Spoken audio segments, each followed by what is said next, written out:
Le premier coup de feu a retenti dans le restaurant, provoquant la panique générale parmi les clients qui se sont jetés à terre. Tous sauf Keisha Williams.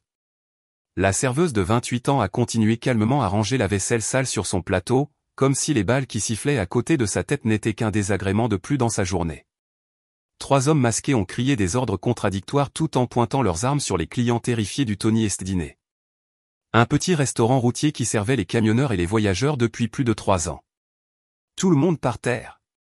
Maintenant, vos portefeuilles et vos téléphones portables sur la table, a hurlé le chef, la voix tremblante d'une nervosité amateur. À la façon dont il tenait son arme, trop haut et d'une main mal assurée, il était évident que ces types n'avaient jamais fait ça auparavant. Ses baskets neuves avaient encore l'étiquette collée sous la semelle, et son masque de Batman bon marché glissait sans cesse sur son visage en sueur.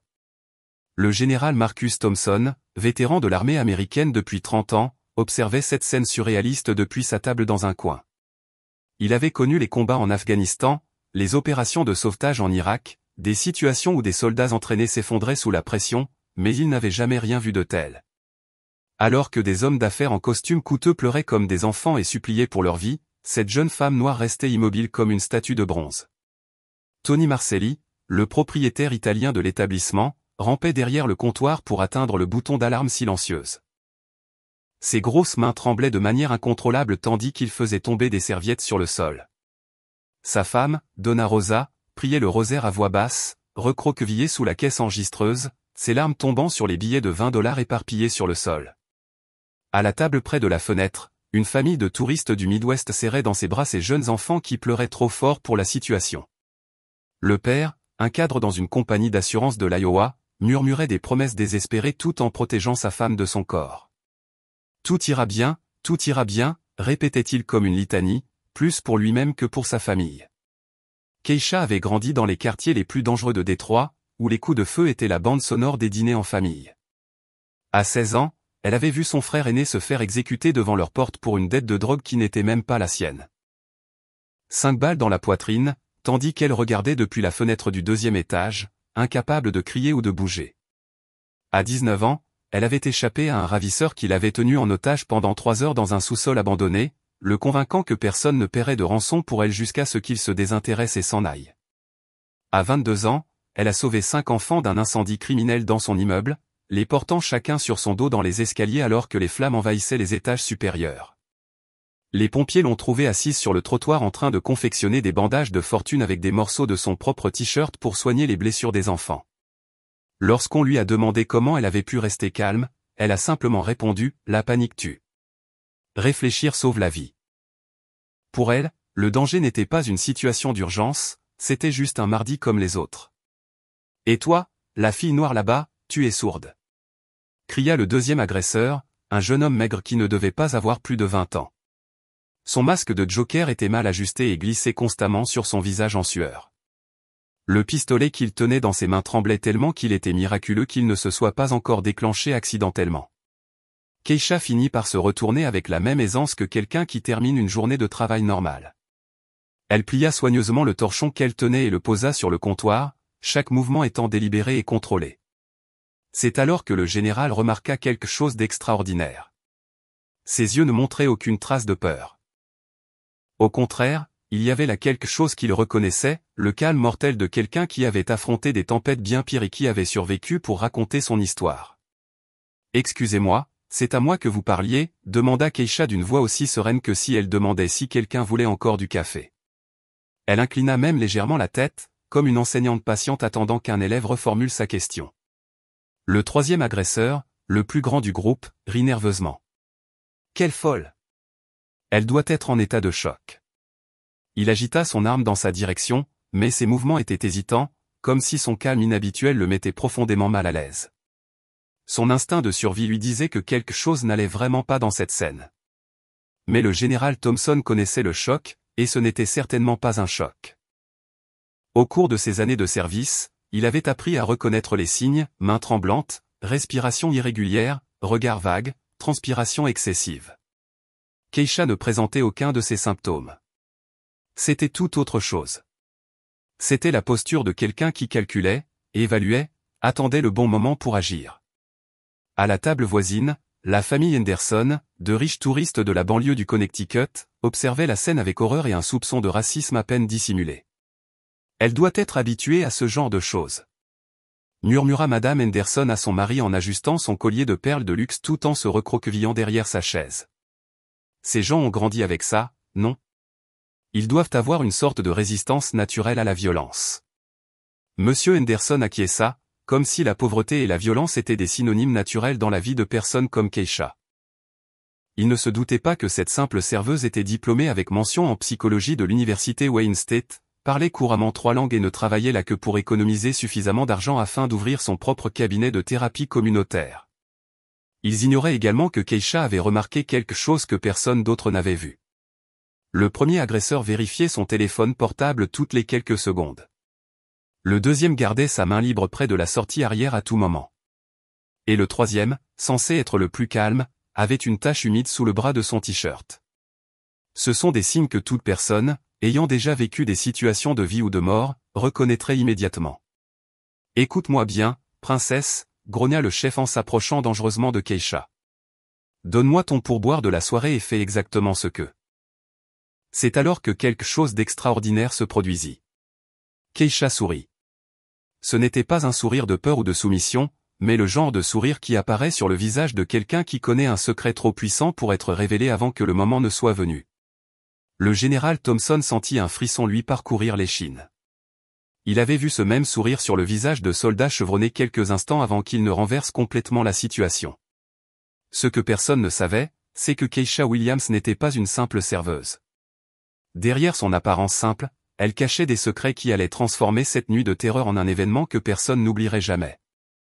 Des secrets qui allaient faire regretter à 3 agresseurs amateurs d'avoir mis les pieds dans ce restaurant. Car parfois, sous-estimer la mauvaise personne peut être la dernière erreur de sa vie. Si vous appréciez cette histoire de courage et de mystère, n'oubliez pas de vous abonner à la chaîne, car ce qui va se passer dans les prochaines minutes remettra en question tout ce que vous pensez savoir sur les héros improbables et sur la façon dont une simple serveuse peut transformer sa plus grande faiblesse apparente en une arme redoutable contre ceux qui la sous-estiment. Tu sais quel est ton problème, petite fille? Le chef des voleurs s'avança lentement vers Keisha, traînant les pieds dans une tentative pathétique de paraître intimidant. Vous les gens de ce quartier, vous vous croyez toujours plus malin que les autres. Le masque de Batman glissa à nouveau sur son visage en sueur, révélant une partie d'un tatouage mal fait sur son cou, le genre de travail amateur que l'on se fait faire dans le garage d'un ami pour $50. Keisha le remarqua immédiatement.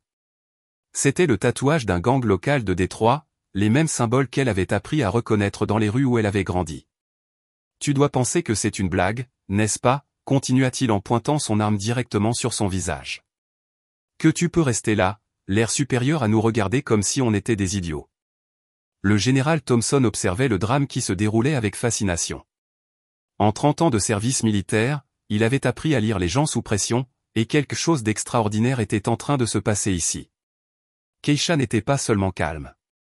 Elle évaluait, cataloguait chaque mouvement, chaque mot, chaque faiblesse des 3 hommes comme un prédateur étudiant sa proie. Le deuxième agresseur, Jack, s'approcha d'une table voisine où un couple de personnes âgées s'étreignait de terreur. « Et grand-père, où est ton portefeuille ?» Ses mains tremblaient tellement que l'arme vacillait dangereusement. « Et toi, grand-mère, ces bijoux, enlève-les tous. » La vieille femme sanglotait en essayant d'enlever son alliance qui était coincée sur son doigt enflé. « Je t'en prie, jeune homme. Cette bague n'est pas sortie depuis 20 ans. Ses larmes tombaient sur ses mains arthritiques qui luttaient désespérément contre l'anneau d'or. « Coupe-lui le doigt alors », cria le troisième agresseur, riant de sa propre cruauté comme s'il s'agissait de la blague la plus drôle du monde. Il était évident qu'ils essayaient de s'impressionner les uns les autres, escaladant la violence sans véritable but, comme des adolescents testant leurs limites. C'est alors que Keisha reprit la parole, sa voix tranchant l'air comme une lame acérée. « Vous êtes du gang des serpents rouges, n'est-ce pas ?» Le silence qui suivit fut assourdissant. Les 3 hommes se figèrent complètement, leurs masques semblant soudainement insuffisants pour cacher la surprise qui se lisait sur leur visage. Même les autres clients cessèrent de sangloter pendant un instant, sentant que quelque chose de fondamental avait changé dans l'atmosphère. « De quoi tu parles ?» balbutia le chef, mais sa voix trahissait une panique à peine contenue. Tout son corps semblait dire qu'il avait été pris en flagrant délit de quelque chose de bien plus grave qu'un simple vol. Keisha pencha la tête, comme une enseignante patiente expliquant une leçon évidente à des élèves particulièrement lents. Le tatouage sur votre cou, 3 serpents entrelacés avec une goutte de sang au centre. La façon dont vous vous êtes positionné depuis votre arrivée. Vous avez toujours laissé la sortie arrière libre, sans jamais bloquer votre voie de fuite. Et surtout, dit-elle en désignant discrètement le 3e voleur, la façon dont votre ami là-bas vérifie son téléphone portable toutes les 30 secondes. Vous attendez un message de quelqu'un, n'est-ce pas? Le général Thompson sentit les poils de sa nuque se hérisser. Cette femme ne se contentait pas d'observer. Elle décodait toute l'opération en temps réel, comme un analyste du renseignement militaire démantelant la stratégie d'un ennemi. Ta gueule! Grogna le chef, mais son autorité était clairement ébranlée. Comment une simple serveuse dans un restaurant routier pouvait-elle en savoir autant sur leurs opérations? Comment avait-elle identifié des symboles que même la police locale n'avait pas réussi à déchiffrer complètement? Ce que les voleurs ignoraient, c'est que Keisha Williams avait passé 5 ans à travailler comme consultante informelle pour le département de police de Détroit, aidant à identifier les schémas comportementaux des gangs locaux. Sa thèse de maîtrise en psychologie criminelle portait précisément sur ce type d'analyse comportementale, étudiant la manière dont les organisations criminelles utilisaient le langage corporel et les symboles pour communiquer en interne. Elle avait grandi en observant ces mêmes schémas dans les rues de son enfance, où reconnaître les signes de danger était une question de survie. À l'âge de 10 ans, elle pouvait dire quand une situation était sur le point d'exploser, rien qu'à la façon dont les hommes se tenaient au coin des rues. À 15 ans, elle pouvait prédire les fusillades entre gangs plusieurs heures à l'avance, simplement en observant de subtils changements dans le code vestimentaire des gangs rivaux. Laissez-moi deviner, continua Keisha comme si elle discutait des options du menu. Vous êtes nouveau dans le gang et c'est un test, n'est-ce pas? Quelqu'un vous a envoyé pour prouver que vous êtes capable de faire du vrai boulot. C'est probablement votre première grosse mission. Le deuxième agresseur, Jack, baissa légèrement son arme, plus confus qu'agressif. Comment tu? Sa voix était presque un murmure, comme s'il voyait un fantôme. Tais-toi, Jack. Explosa le chef, mais le mal était fait. Il avait non seulement confirmé le nom de son compagnon, mais aussi que Keisha avait tout à fait raison dans ses déductions. Keisha sourit à nouveau, ce sourire qui rappelait au général Thompson les soldats vétérans quelques instants avant une embuscade parfaite. Jack, un nom intéressant. Et toi, dit-elle en regardant directement le 3e, tu attends toujours le message de Cobra, n'est-ce pas? La mention du chef du gang fit instinctivement reculer les 3 hommes, comme si ce nom avait le pouvoir physique de leur faire du mal. Comment cette serveuse pouvait-elle connaître non seulement la structure de l'organisation, mais aussi le nom de code du chef que même sa propre famille ignorait? Ce qu'ils ignoraient, c'est que Keisha avait grandi dans la même cité où Marcus Cobra Rodriguez avait bâti son empire criminel. Elle avait vu cet homme recruter des garçons de sa propre classe. Elle avait perdu 3 amis d'enfance à cause de cette vie, et elle s'était juré depuis l'âge de 16 ans qu'un jour elle utiliserait toutes ses connaissances de ce monde pour changer les choses. Tony Marcelli, toujours caché derrière le comptoir, observait la scène avec un espoir et une admiration grandissantes. La serveuse qu'il avait embauchée 6 mois plus tôt, principalement par pitié, s'il était honnête avec lui-même, révélait une intelligence et un courage qu'il ne lui avait jamais soupçonné. Elle n'était pas seulement courageuse, elle était stratégique d'une manière qui lui donnait des frissons dans le dos. Vous savez quel est le problème avec les gangs amateurs? Demanda Keisha en s'avançant au lieu de reculer, un geste qui fit retenir leur souffle à tous les autres clients. Ils sous-estiment toujours ceux qui contrôlent vraiment la situation. C'est à ce moment-là que le téléphone portable du 3e braqueur vibra si fort que tout le monde dans le restaurant l'entendit dans le silence tendu qui s'était installé dans la salle. Il jeta un coup d'œil à l'écran et pâlit visiblement. Même à travers son masque bon marché, ses mains se mirent à trembler d'une manière complètement différente. Ce n'était plus la nervosité d'un débutant, c'était de la pure terreur. Qu'est-ce qui se passe? Murmura le chef, remarquant le changement radical dans le comportement de son compagnon. Mec, on a un problème. La voix du 3e voleur avait perdu toute sa fausse agressivité. Un très gros problème. Quel genre de problème? Demanda le chef en baissant complètement son arme. Le 3e voleur montra l'écran de son téléphone portable à ses compagnons, qui reculèrent tous comme s'ils avaient vu un serpent venimeux. Le chef se mit à transpirer encore plus si c'était possible, et sa respiration devint irrégulière. Ce n'est pas possible, murmura Jacques. Pas ici, pas aujourd'hui. Le général Thompson comprit, quelque chose de fondamental était en train de changer dans la dynamique de la situation. La serveuse avait pris le contrôle psychologique total, et les voleurs commençaient à réaliser qu'ils s'étaient trompés de restaurant, de soirée, et qu'ils avaient complètement sous-estimé la personne à qui ils avaient affaire. Keisha restait immobile, mais il y avait quelque chose de nouveau dans son attitude, une confiance qui allait au-delà du simple courage. C'était comme si elle savait exactement ce qu'il y avait sur ce téléphone portable, comme si toute la situation se déroulait exactement selon un plan qu'elle seule connaissait. Ce qu'aucun d'entre eux ne réalisait, c'est que la véritable surprise de la soirée était encore à venir, et que ces trois braqueurs amateurs étaient sur le point de découvrir que certaines personnes ne sont pas seulement résistantes face au danger, elles sont le danger. Laissez-moi voir ce message, dit Keisha en tendant la main avec autant de désinvolture que quelqu'un qui demande à voir le menu. Les trois braqueurs la regardèrent comme si elle venait de leur demander de voler jusqu'à la lune. L'audace de la serveuse avait dépassé toutes les limites de leur entendement. « Tu es folle », balbutia le chef. Mais son arme était toujours pointée vers le sol, comme s'il avait complètement oublié pourquoi il était là.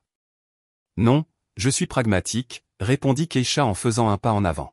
« Vous avez clairement reçu l'ordre d'abandonner la mission, et maintenant vous essayez de décider si vous allez obéir ou continuer cette mascarade pathétique. » Le chef tenta de reprendre son autorité en pointant son arme directement sur son visage. « Ce n'est pas toi qui commande ici, petite. » C'est alors que le général Thompson se leva lentement de sa table. Son mouvement était si délibéré, si contrôlé que tous les clients du restaurant se retournèrent instinctivement pour le regarder. Ses 30 années de service militaire transparaissaient dans chacun de ses muscles tendus, chacun de ses pas calculés. Il ne dit pas un mot et se contenta de marcher vers le groupe. « Assieds-toi, grand-père » cria le deuxième voleur, mais sa voix trahissait sa panique. La présence du général avait complètement changé la donne. « Intéressant », murmura Keisha en observant la réaction des hommes. « Vous avez peur d'un homme désarmé, mais vous pensez pouvoir intimider une serveuse. Cela en dit long sur vous. » Ce que les agresseurs ignoraient, c'est que Keisha et le général s'étaient reconnus dès qu'elle avait souri pour la première fois. Pas personnellement, ils ne s'étaient jamais rencontrés auparavant, mais il y avait une profonde reconnaissance entre deux personnes qui avaient survécu à des situations où la plupart auraient succombé. Le général Thompson s'arrêta à environ 2 mètres du groupe, les mains bien visibles, dans une posture non menaçante mais absolument imposante. « Messieurs, dit-il d'une voix basse et maîtrisée, vous semblez être confrontés à un dilemme tactique. » « Quel dilemme ?» grogna le chef, mais sa voix avait perdu toute conviction. « Le dilemme, » répondit Keisha avant que le général n'ait le temps de parler, « c'est que vous venez de découvrir que ce n'est pas n'importe quel restaurant, n'est-ce pas ?» Le troisième assaillant, toujours en possession du téléphone portable, regarda nerveusement ses compagnons. Le message qu'il avait reçu était clair, abandonné immédiatement, emplacement compromis, retraite immédiate. Ce qu'il ne savait pas, c'est que Keisha avait reconnu le restaurant de Tony non pas comme une cible choisie au hasard, mais comme un lieu fréquenté par des militaires et des agents fédéraux voyageant sur l'autoroute. Elle en avait servi des dizaines au cours des derniers mois, surprenant des conversations à voix basse sur des opérations de renseignement et des enquêtes en cours. « Laissez-moi vous expliquer quelque chose », dit Keisha en croisant les bras avec l'assurance d'une enseignante expliquant un concept de base. « Il y a 3 mois, des agents fédéraux ont commencé à venir ici, pas en tant que clients occasionnels, mais dans le cadre d'une opération de surveillance. » Les yeux du général Thompson s'illuminèrent d'un intérêt sincère. Cette jeune femme révélait des informations qui impressionneraient n'importe quel agent des services secrets. « La surveillance de quoi ?» demanda Jack, presque dans un murmure. « La trace de l'argent sale des Red Snacks », répondit simplement Keisha. « Vous avez choisi de braquer le restaurant qui sert de point de ralliement à une opération fédérale contre votre propre gang. » Le silence qui suivit fut de mort. Même les autres clients cessèrent de sangloter, sentant que quelque chose de fondamental avait changé dans la situation. Le chef se mit à transpirer encore plus abondamment. « C'est impossible. » Personne ne savait. « Quelqu'un savait », l'interrompit le général Thompson d'une voix empreinte d'autorité militaire. « Et maintenant vous savez pourquoi vous avez reçu ce message. » Ce qui s'était réellement passé était encore plus impressionnant. Keisha avait grandi non seulement dans les rues de Détroit, mais plus précisément dans le quartier où la famille de l'agent spécial Marcus Rivera, chargé d'enquêter sur les Red Snacks, avait déménagé après avoir reçu des menaces de mort. Elle avait gardé ses enfants pendant 2 ans, écoutant d'innombrables conversations téléphoniques sur les comportements criminels et les opérations de renseignement. Lorsque Rivera avait commencé à fréquenter Tony 3 mois auparavant, elle avait immédiatement reconnu les signes. La façon dont il s'asseyait toujours dos au mur, dont il photographiait discrètement les plaques d'immatriculation suspectes, dont il prenait des notes dissimulées sur des serviettes en papier. La question maintenant, continua Keisha, est de savoir si vous êtes assez intelligent pour sortir d'ici avant que la situation ne s'aggrave pour nous tous. Puis elle fit quelque chose qui laissa tout le monde dans le restaurant complètement stupéfait. Calmement, elle se dirigea vers la caisse, tapa un code, et le tiroir s'ouvrit. Tony, appela-t-elle sans quitter les voleurs des yeux, tu peux sortir de derrière le comptoir maintenant. Nos visiteurs s'en vont. Tony Marcelli se leva lentement, confus et obéissant. Keisha, comment as-tu? J'ai appris le code en vous regardant ouvrir la caisse tous les jours depuis 6 mois, répondit-elle en sortant quelques billets. Tenez, dit-elle en tendant l'argent au chef des voleurs. 200 $, ça vous suffira pour acheter de l'essence et partir d'ici avant que les fédéraux ne décident de transformer cet endroit en scène de crime. Cette générosité inattendue laissa tout le monde sous le choc. Elle ne se contentait pas de vaincre les voleurs. Elle leur offrait une sortie digne. Pourquoi faites-vous cela? Demanda le chef, sincèrement perplexe. Parce que, répondit Keisha, vous n'êtes que 3 gamins stupides qui ont pris une décision encore plus stupide. Mais vous n'êtes pas des meurtriers, et je préfère vous voir sortir d'ici vivant plutôt que devenir des statistiques dans une opération fédérale ratée. Le général Thompson observait la situation avec une admiration grandissante. Cette jeune femme ne se contentait pas de contrôler la situation. Elle transformait un bain de sang potentiel en une leçon d'humanité. Le 3e agresseur rangea son téléphone portable et fit signe à ses compagnons. « Mec, on doit se tirer d'ici maintenant. » Mais, cria le chef, comprenant enfin la gravité de la situation dans laquelle il s'était mis.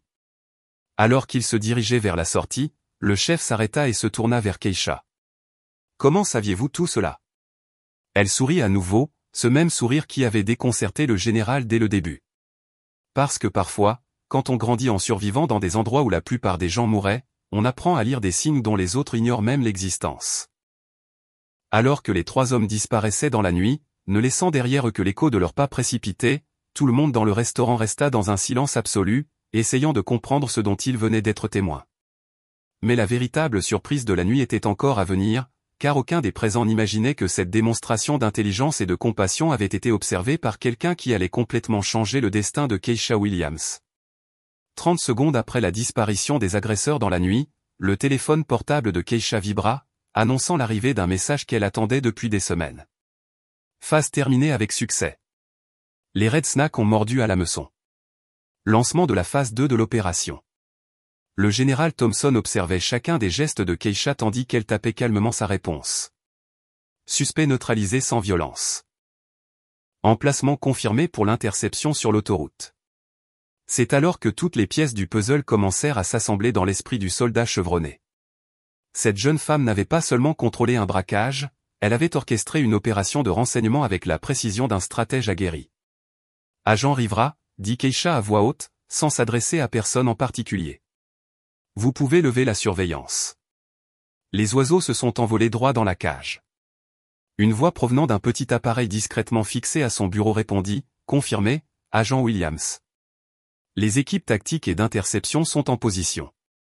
17 cibles identifiées et encerclées simultanément. Le restaurant fut plongé dans un silence complet. Tony Marcelli sortit de derrière le comptoir, les yeux écarquillés de stupeur. La famille Henderson cessa de sangloter, réalisant peu à peu qu'elle n'avait pas été témoin d'un simple braquage, mais d'une opération fédérale minutieusement planifiée. « Vous êtes tous des agents fédéraux ?» demanda Madame Henderson d'une voix incrédule. « Pas tous », répondit Keisha avec un sourire sincère. « Seulement certains d'entre nous. » Ce que personne ne savait, c'est que Keisha Williams n'était pas seulement une ancienne consultante de la police de Détroit. Elle était un agent infiltré du FBI spécialisé dans les opérations de renseignement contre les organisations criminelles. Sa formation en psychologie criminelle avait été financée par l'agence elle-même, qui avait reconnu son talent exceptionnel pour décrypter les comportements dès ses débuts en tant que consultante bénévole. À 24 ans, elle avait contribué à démanteler 3 cellules internationales de trafic en utilisant uniquement l'analyse comportementale et l'infiltration sociale. À 26 ans, elle avait mis au point une méthode révolutionnaire pour identifier le blanchiment d'argent à partir des habitudes de consommation dans les petits commerces. Aujourd'hui, à 28 ans, elle était sur le point de mener à bien l'opération la plus ambitieuse de sa carrière. Le général Thompson se leva lentement, un sourire d'admiration sincère illuminant son visage. Agent Williams, je présume. Agent spécial Keisha Williams, division du crime organisé, répondit-elle en se détendant enfin après avoir maintenu une posture rigide toute la soirée. Et vous devez être le général Marcus Thompson, conseiller militaire du département de la sécurité intérieure. Comment diable avez-vous? Comment ça, Tony? Mais il s'interrompit en voyant l'expression sur le visage de Keisha. Il y a 6 mois, lorsque j'ai postulé pour ce poste, ce n'était pas un hasard, monsieur Marcelli. Ce restaurant est devenu un point de chute pour les membres des Red Snacks qui transportent de l'argent sale le long de l'autoroute. Nous avions besoin de quelqu'un à l'intérieur pour cartographier leurs habitudes et identifier les principaux responsables. Elle se dirigea vers l'une des tables et retira discrètement un petit appareil d'enregistrement collé sous la surface. Elle fit de même avec 2 autres tables, révélant que pratiquement tout le restaurant était sous surveillance depuis des mois. Au cours de ces mois, nous avons enregistré des centaines d'heures de conversation, identifié toute la hiérarchie de l'organisation et surtout découvert qu'il prévoyait d'utiliser 3 recrues pour un test de courage qui servirait de diversion pour une opération beaucoup plus importante. Le général Thompson acquiesça avec admiration. L'opération de ce soir n'avait pas pour but d'empêcher un braquage. Il s'agissait de cartographier l'ensemble du réseau. Exactement, confirma Keisha. Ces 3 garçons avaient été envoyés ici en sachant qu'ils échoueraient. Marcus Cobra Rodriguez, le chef du gang, les considérait comme des pions jetables, une diversion parfaite. Pendant qu'il créait cette diversion pathétique, les vrais criminels transféraient 2 millions de dollars provenant du trafic de drogue à travers la ville. Mais maintenant, son téléphone portable vibra à nouveau. Elle jeta un coup d'œil à l'écran et sourit avec une profonde satisfaction. Maintenant, nous avons non seulement l'argent, mais aussi les 17 membres de la hiérarchie intermédiaire du gang, y compris 3 chefs régionaux qui pensaient être très malins en utilisant un restaurant routier comme refuge pour leurs opérations. La famille de touristes du Midwest observait cette révélation avec une fascination grandissante. Le père, le directeur d'une compagnie d'assurance qui quelques minutes plus tôt tremblait de peur, avait maintenant l'air de regarder le meilleur film d'action de sa vie.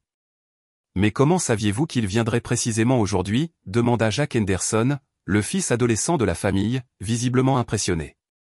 Keisha rit doucement. Parce que nous avons fait passer l'information selon laquelle ce restaurant était une cible facile et lucrative par l'intermédiaire d'un informateur en qui ils avaient entièrement confiance, Derek Shadow Martinez. Un petit dealer de drogue qui a été arrêté il y a 2 mois et qui a décidé de coopérer en échange d'une réduction de peine.